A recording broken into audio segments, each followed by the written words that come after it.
Jake Morrison walked into the biggest room he had ever seen. The walls were made of crystal and light bounced off them in colors that did not exist on Earth. Around him sat creatures from 47 different worlds. Some looked like giant bugs. Others had tentacles instead of arms. A few looked like birds but were as tall as humans. All of them were staring at him. Jake was the ambassador for all humans. He had traveled across the galaxy to this space station to speak for his entire species. The job was bigger than anything he had ever done before. 8 billion people back on Earth were counting on him to make the right choice. The leader of the alien council was named Zethkar. He looked like a praying mantis, but was 10 feet tall and had 4 arms instead of 2. His eyes were huge and made up of thousands of tiny parts that reflected the light. When he spoke, his mouth parts clicked together like scissors cutting paper. "Human delegate," Zethkar said in a voice that sounded like metal scraping metal. "We have called you here to discuss your species joining our Galactic Council." Jake nodded and tried to look calm. His heart was beating fast, but he could not let the alien see that he was nervous. Next to him stood Lisa Park, a young officer from Earth's Space Navy. She had come with him to help and take notes. "We are honored by your invitation," Jake said. His voice echoed in the huge room. Zethkar made a sound that might have been laughter. "This is not an invitation, human. This is a requirement. Your species has spread to 12 star systems. You have built weapons and ships. You have done this without asking permission from the civilized worlds." A creature that looked like a purple squid waved its tentacles. This was the representative from the Corvan Empire. Jake had studied all the major alien species before coming here. The Corvans controlled over 200 worlds and thought they were smarter than everyone else. "The human species is young and foolish," the Corvan said. Its voice sounded like water running over rocks. "They need guidance from older, wiser races. They must learn their place in the galaxy." More aliens began to speak. A bird-like creature from the Thexian worlds cawed something about humans being dangerous. A reptile from the Saurid Empire hissed that human expansion must be stopped. They all agreed on one thing: humans were trouble and needed to be controlled. Zethkar raised all 4 of his arms, and the room became quiet. "The terms are simple, human Morrison. Your species will give up all military ships larger than patrol boats. You will stop expanding beyond your current 12 systems. You will submit all new technology to the Council for approval before you use it. You will accept Council inspectors on all your worlds." Jake felt his stomach drop. These were not terms for joining the Council. These were terms for surrender. And what does humanity get in return? "Protection," Zethkar clicked. "Junior. Member status in the Council. Access to our trade networks. Most importantly, we will not destroy your species for being a threat to galactic peace," Lisa whispered in Jake's ear. "Sir, Earth Command sent a message. Our fleet analysts say we are outnumbered 3,000 to 1. They recommend we accept." Jake looked around the room. Every alien face was watching him. Some looked curious about what he would say. Others looked smug, like they already knew he had no choice. The Corvan's tentacles were wiggling, and what Jake had learned was how they showed amusement. The bird-like Thexians were preening their feathers like they had already won. Jake had spent months preparing for this moment. He had read every file, about every species in the room. He knew their strengths and weaknesses. He knew their histories and their fears. Most importantly, he knew something about humans that these aliens did not understand. Humans did not like being told what to do. "Honored delegates," Jake said, standing up straighter. "Humanity thanks the Council for this generous offer." The room became very quiet. Every alien stopped moving. Even the ones who had been making small noises fell silent. They were all waiting for him to say the words they wanted to hear. Zethkar leaned forward. "Then you accept our terms?" Jake smiled. It was the kind of smile humans made when they were about to do something unexpected. None of the aliens understood what that expression meant, but somehow it made them uncomfortable. "We decline," Jake said clearly. The room exploded with noise. Aliens shrieked, clicked, hissed, and made sounds that had no names in any human language. Some jumped up from their seats. Others waved appendages in the air. The Corvan's tentacles thrashed wildly. The bird aliens flapped their wings.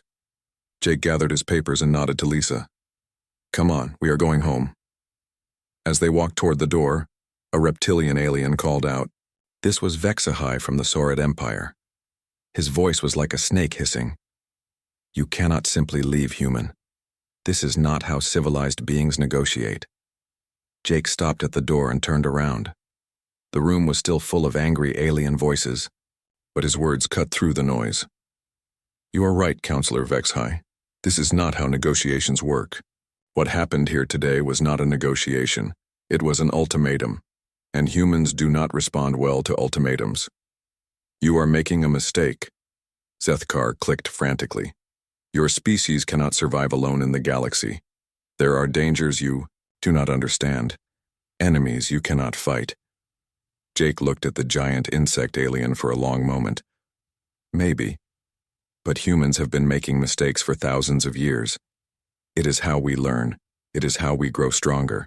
"The Council will not forget this insult," the Corvin representative gurgled. "There will be consequences for your arrogance." "I am sure there will be," Jake said calmly. "But they will not be the consequences you expect." Lisa had been recording everything on her device. She would take this record back to Earth so that everyone could see exactly what had happened here. As they reached the door, she looked back at the room full of angry aliens. "Sir," she said quietly, "are we really just going to walk away from all of this? From the protection, the trade, the technology they could share with us?" Jake put his hand on the door control. "Lisa, my grandmother used to tell me something when I was young. She said that any deal that starts with someone pointing a gun at your head is not a deal worth making." The heavy door slid open with a soft hiss.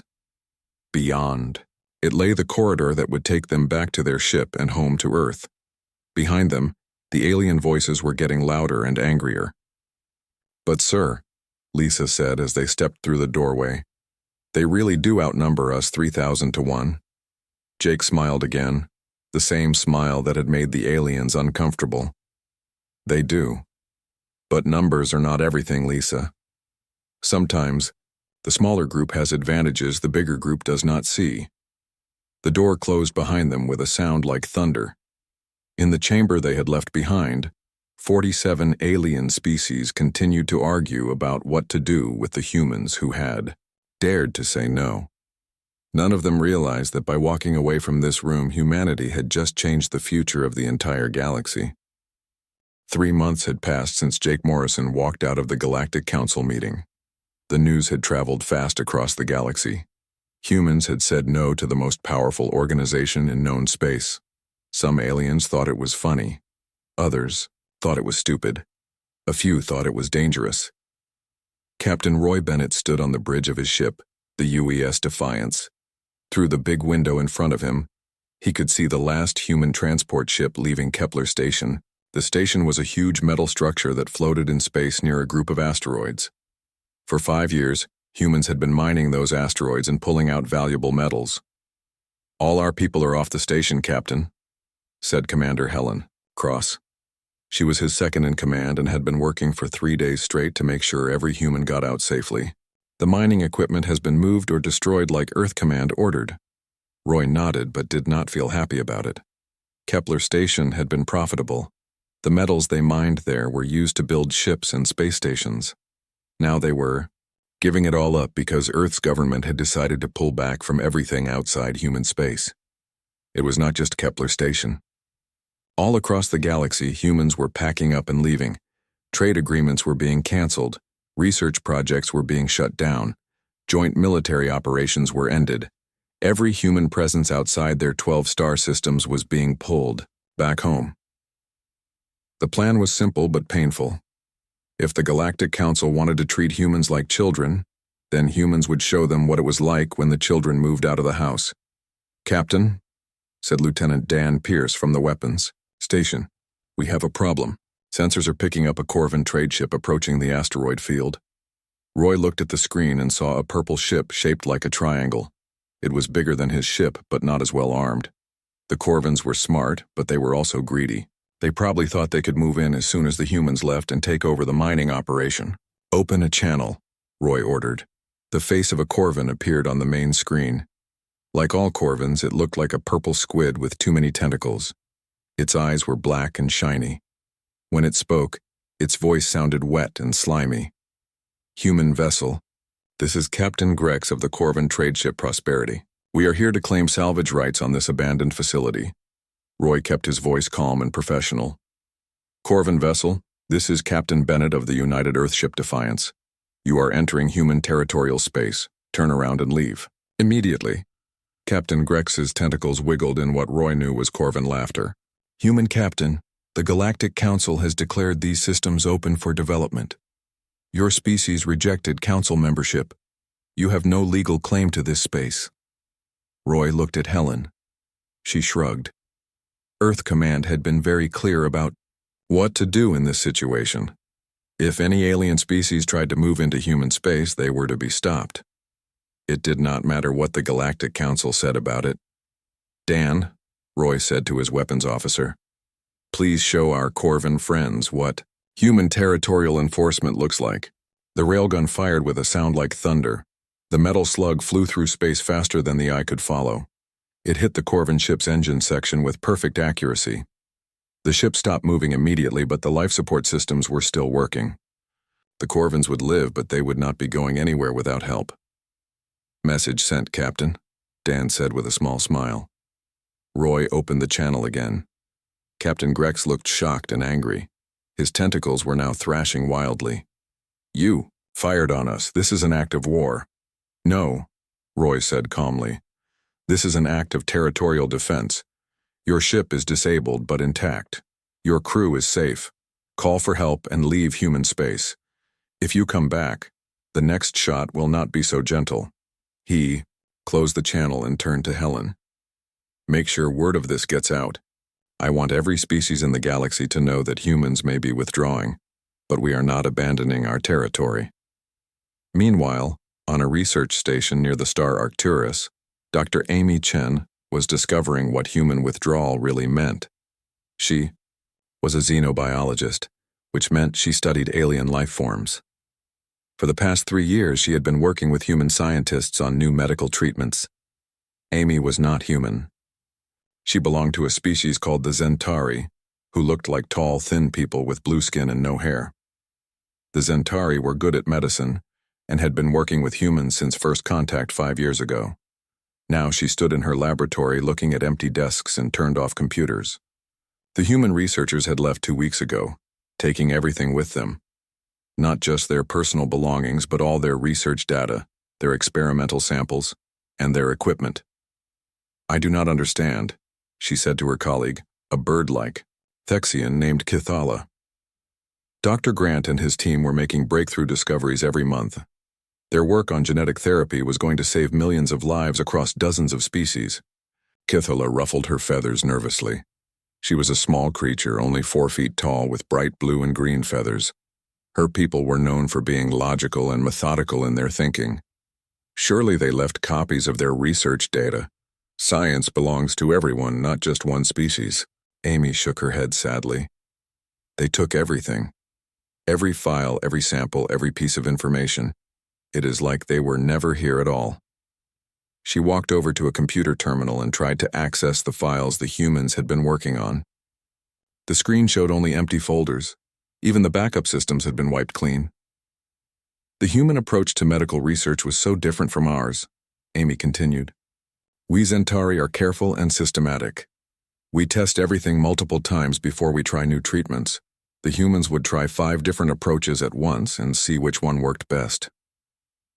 Kithala tilted her head in the way Thexians did when they were thinking hard. Perhaps their methods were too chaotic to be truly scientific. That is what I thought at first, Amy admitted. But their results spoke for themselves. In 3 years, they developed cures for 17 different diseases that had puzzled our best doctors for decades. They found new ways to repair damaged organs. They even created medicines that worked on multiple species at once. The same scene was playing out across hundreds of worlds. Human innovation had become woven into the fabric of galactic civilization. Their sudden absence was creating immediate and serious problems. On the manufacturing world of Rigel Prime, factories were shutting down because they could not maintain the human-designed engines that powered their production lines. The humans had improved the basic engine design by 30%, making it more efficient and reliable.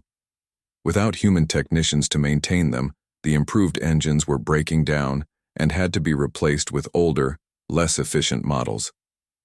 In the IG Outer Rim territories, defense stations were going offline. Human strategic thinking had identified weaknesses in the traditional defense grids that other species had used for centuries.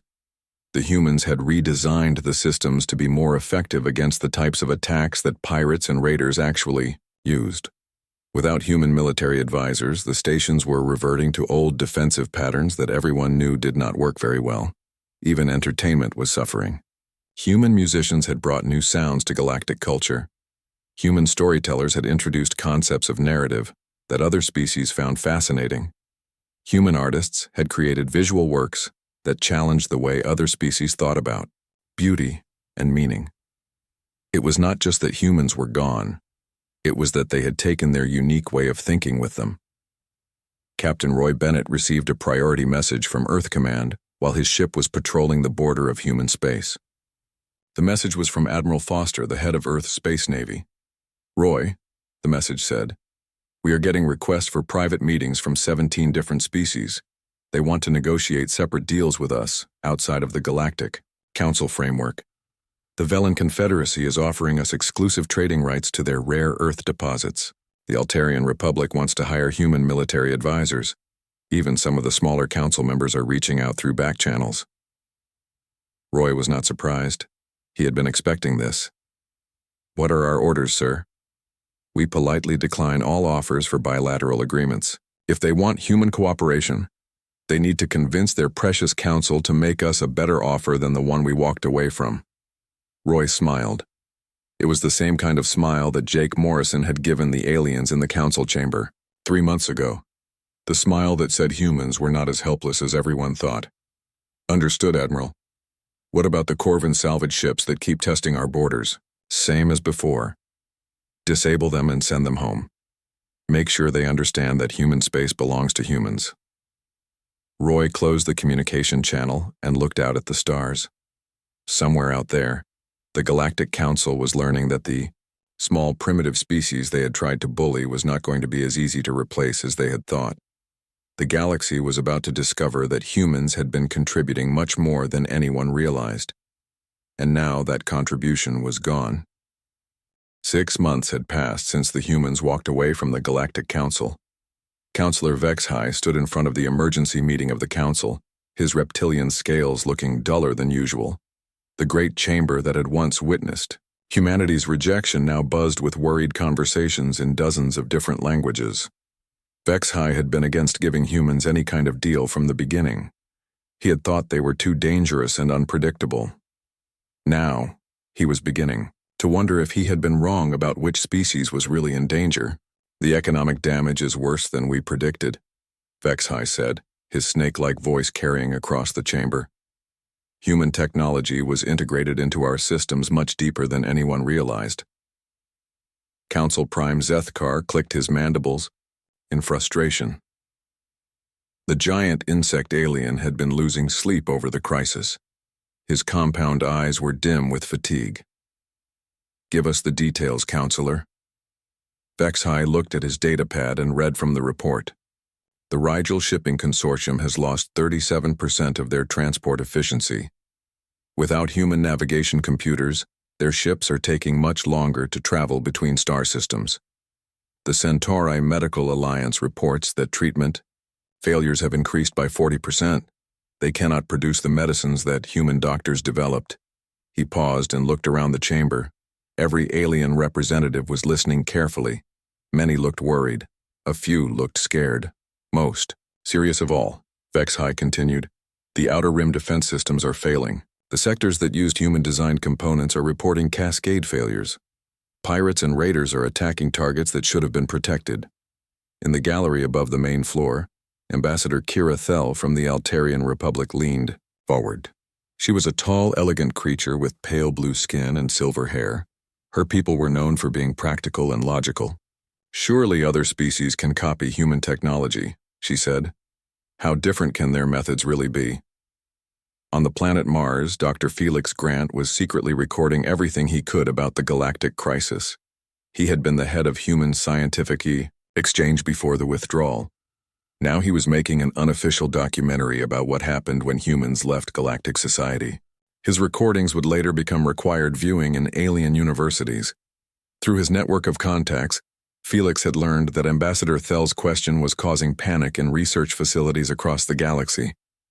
The answer was simple and terrifying. Other species could not easily copy human technology because they did not think like humans. The problem was not that human technology was more advanced. The problem was that it was different.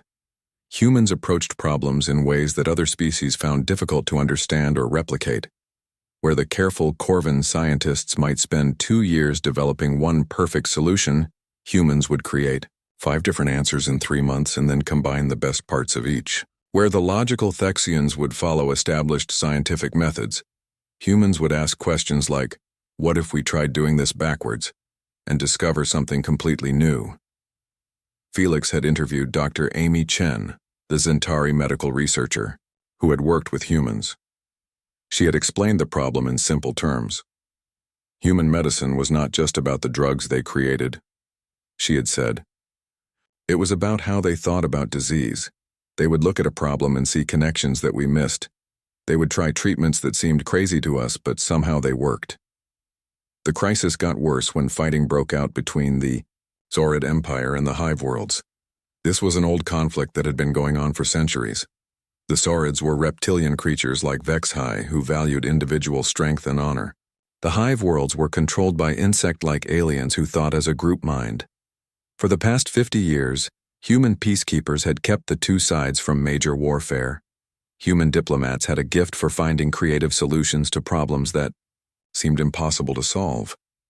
They would suggest compromises that neither side had thought of, or find ways to let both sides feel like they had won.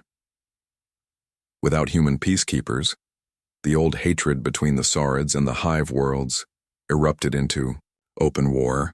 The Galactic Council's traditional methods of stopping conflicts were not working. They would send formal diplomatic notes and schedule meetings, but by the time they finished their procedures, entire star systems were burning.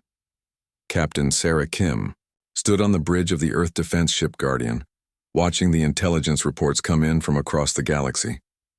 She was now in charge of defending the solar system, humanity's home. The job had seemed impossible 6 months ago when the aliens outnumbered them thousands to 1. Now it was looking easier every day. They are learning that being primitive does not mean being weak, she told her Chief of Staff, Commander Pete Rodriguez. Every species in the Council developed in predictable ways. They think in patterns that make sense to them. We think in chaos. Pete nodded as he reviewed the latest diplomatic messages. 3 more star systems have asked for private meetings outside of Council authority. The Velen Confederacy is offering us exclusive rights to their quantum crystal mines. Sarah smiled. It was the same confident smile that humans had been showing. Aliens for months now. What did Admiral Foster tell them? That humanity is not interested in making deals with individual council members. If they want human cooperation, they need to convince their council to make us a better offer. The strategy was working perfectly. By refusing to deal with individual species, humans were forcing the entire council to face their problems together. The council members were starting to argue among themselves about what to do. Some wanted to try to force humans back to the negotiating table by threatening them with military action. Others pointed out that human defensive capabilities had improved dramatically over the past 6 months, and a war might not go the way the council expected. A few council members were beginning to suggest that maybe the original terms offered to humanity had been too harsh. Dr. Felix Grant had managed to get a copy of the council's internal communications through a contact in the Zentari Diplomatic Corps. The messages painted a picture of an organization in crisis. The Corvan Empire was demanding immediate action against the humans. Their trade networks were failing without human improvements to their shipping technology. The Corvan military was also struggling because human strategic thinking had been integrated into their defense plans. The Thexian worlds were taking a more measured approach. They wanted to study the problem carefully before taking action. But their studies were showing that replacing human innovation was going to take decades, not years. The Altarian Republic was quietly reaching out to other council members about changing the terms they had offered to humanity. They were suggesting that maybe humans deserved equal membership instead of junior status. Meanwhile, on Earth, President Linda Hayes was meeting with her cabinet to discuss the situation. The same room where they had debated whether humanity could survive alone was now being used to plan how to handle their success. "The economic reports are better than we hoped," said Secretary of Commerce John Martinez. "Our industrial output has increased by 28% since we stopped sharing our technology with the council species. Our research and development has accelerated because we do not have to coordinate with 47 different alien bureaucracies." Secretary of Defense Carol Thompson displayed military intelligence on the main screen. "Our defensive capabilities have also improved significantly. The new ship designs we have developed incorporate technologies that council species have not even imagined. If they tried to enforce their original ultimatum today, the result would be very different." President Hayes nodded thoughtfully. "So, we are actually stronger now than we were as junior members of their council." "Much stronger," confirmed Admiral Ben Cooper, through a secure connection from Titan Naval Base. "Our independence has allowed us to develop in ways that would have been impossible under council oversight. We have made breakthroughs in energy generation, quantum computing, and biotechnology that put us 15 to 20 years ahead of council standards." The president stood and walked to the window. Outside, she could see the lights of Washington. DC 6 months ago, those lights had seemed fragile and vulnerable. Now they represented the capital of a species that had surprised the galaxy. "Send a message to the Galactic Council," she said. "Tell them that humanity is willing to discuss renewed cooperation. But this time, they can come to us." 2 weeks later, the impossible happened. Council Prime Zethkar and 12 senior representatives arrived at Geneva, Switzerland. The meeting was held in the same building where humans had once debated their own future. Now they were helping to determine the future of the galaxy. The aliens looked uncomfortable in the Earth-standard gravity and atmosphere, but they had come anyway. That fact alone told the human negotiators everything they needed to know about how desperate the situation had become. Ambassador Jake Morrison, now promoted to Secretary for Interspecies Relations, greeted the alien delegation with professional courtesy. There was no fear in his manner, no desperation. The human who had walked away from the council 6 months ago was now welcoming them as guests. The galaxy had learned an expensive lesson about the difference between primitive and helpless. Now it was time to see. 1 year had passed since Jake Morrison walked out of the Galactic Council chamber. Now Council Prime Zethkar sat across from him in a conference room in Geneva, Switzerland. The giant insect alien looked smaller somehow, his 4 arms folded carefully in front of him. His compound eyes were dim with exhaustion. The meeting room was simple and practical, very different from the Crystal Palace where the aliens usually held their negotiations. The message was clear. This time, humans were setting the terms. Jake looked much more confident than he had a year ago. His hair was grayer and his face showed the stress of the past 12 months, but his eyes were sharp and determined. Next to him sat President Linda Hayes, Secretary of State Mike Roberts, and Admiral Ben Cooper, who had flown in from the Titan Naval Base. Across from them sat 12 of the most powerful beings in the galaxy. Besides Zethkar, there was Counselor Vexhai from the Saurid Empire, Captain Grex representing the Corvan trade guilds, and representatives from 9 other major species. All of them looked uncomfortable. "We appreciate you coming to Earth," Jake said politely. "I hope your journey was not too difficult." Zethkar's mandibles clicked slowly. "The Council recognizes that our previous approach to human integration was not optimal. We would like to discuss new terms for cooperation." Jake nodded but did not smile. "Humanity is willing to consider a partnership based on mutual respect and equal treatment." Counselor Vexhai leaned forward, his reptilian eyes narrowing. "Equal treatment?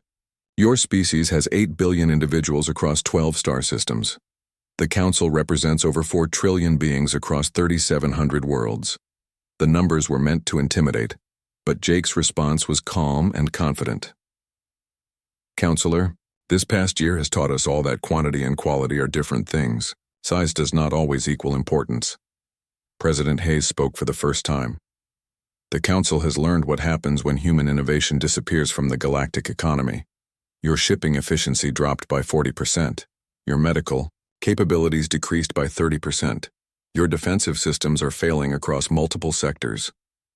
Admiral Cooper opened a folder and spread out several photographs on the table. They showed alien ships, space stations, and factories. These are images of Council infrastructure over the past year.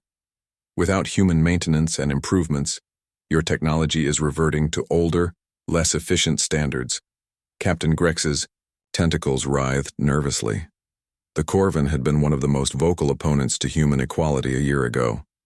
Now his empire's trade networks were struggling without human navigation improvements. What exactly are you proposing? Grex asked, his wet voice barely above a whisper. Jake leaned back in his chair. Full membership in the Galactic Council with equal voting rights. Veto power over any decisions that affect human space. Complete independence for our research and development programs.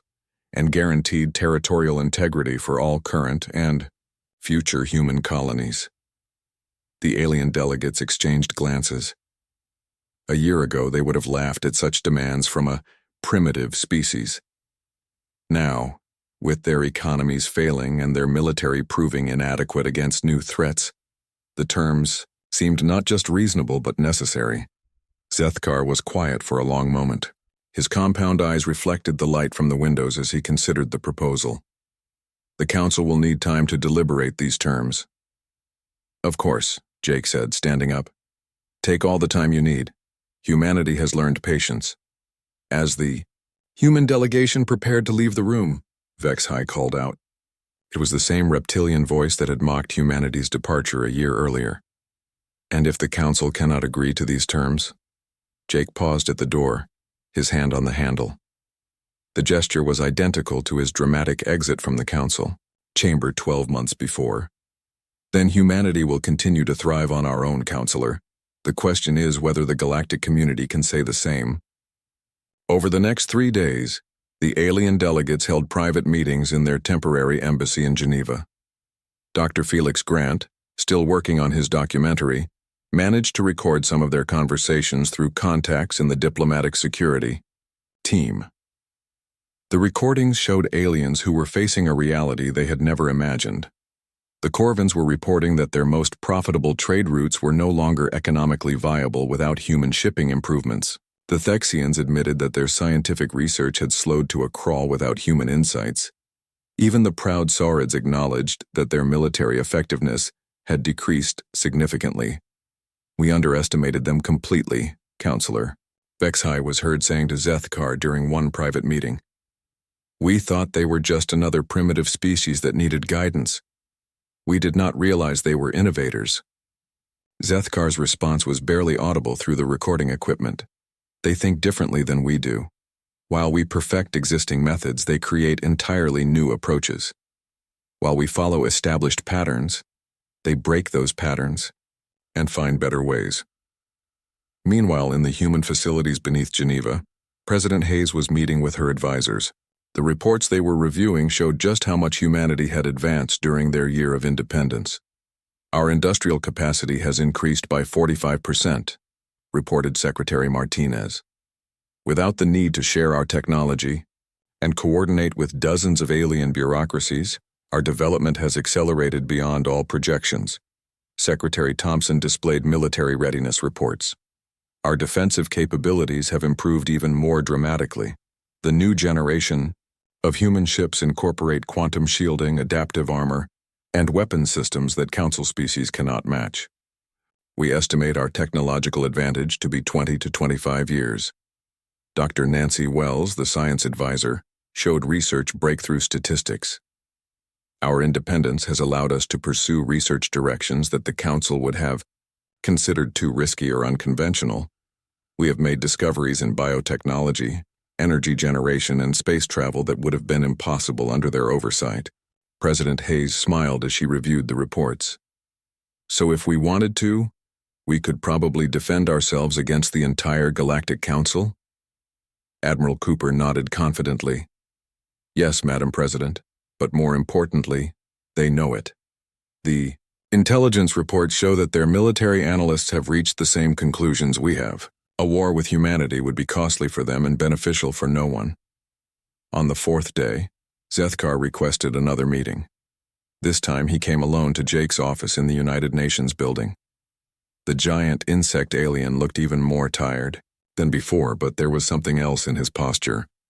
Respect. The Council has reached a decision, Zethkar said, settling his large frame into the specially reinforced chair that had been brought in for him. We accept your terms. Jake nodded but showed no surprise. All of them? Full membership with the equal voting rights, veto power over decisions affecting human space, complete research independence, territorial guarantees. Zethkar's mandibles clicked slowly. There is one additional element the Council wishes to propose. What is that? We would like to offer humanity a rotating position on the Council Executive Committee. It would mean that every 4th year, a human representative would serve as a Council Prime. Jake was genuinely surprised by this. The offer went beyond what humanity had demanded. It would give them significant influence over galactic policy. Why? Jake asked simply. Zethkar was quiet for a moment, choosing his words carefully. Because this year has taught the Council something important. Innovation is more valuable than tradition. Flexibility is more useful than rigid systems. The galaxy needs species who think differently, who ask different questions, who find solutions that others cannot see. He paused and looked directly at Jake. The Council spent centuries believing that civilization meant conformity, that advanced species should think and act in predictable ways. Humanity has shown us that chaos can be more creative than order. Jake considered the offer. It was more than humanity had hoped for when they first applied for Council membership 2 years ago. It was certainly more than they had expected when they walked away from the negotiations a year ago. I will need to consult with my government, Jake said finally. Of course. Zethkar stood to leave, then paused. Ambassador Morrison, may I ask you a personal question? Go ahead. When you walked out of that chamber a year ago, did you know this would happen? Did you know that we would come to you asking for partnership? Jake smiled, the same confident smile that had unsettled aliens throughout the galaxy. Counselor, humans have a saying. Sometimes you have to walk away from a bad deal to get a good one. We knew you would eventually realize that you needed us more than we needed you. Zethkar's compound eyes reflected understanding. And now? Now we have a chance to build something better than either of us could create alone. The question is whether we are wise enough to take that chance. 2 weeks later, the Galactic Council formally approved humanity's membership under the new terms. The signing ceremony took place on Luna, humanity's moon, in a new facility built specifically for the occasion. As Jake Morrison signed the historic agreement, he looked up at the Earth, hanging in the black sky above them. A year ago, that blue and white planet had seemed isolated and vulnerable. Now it was the home,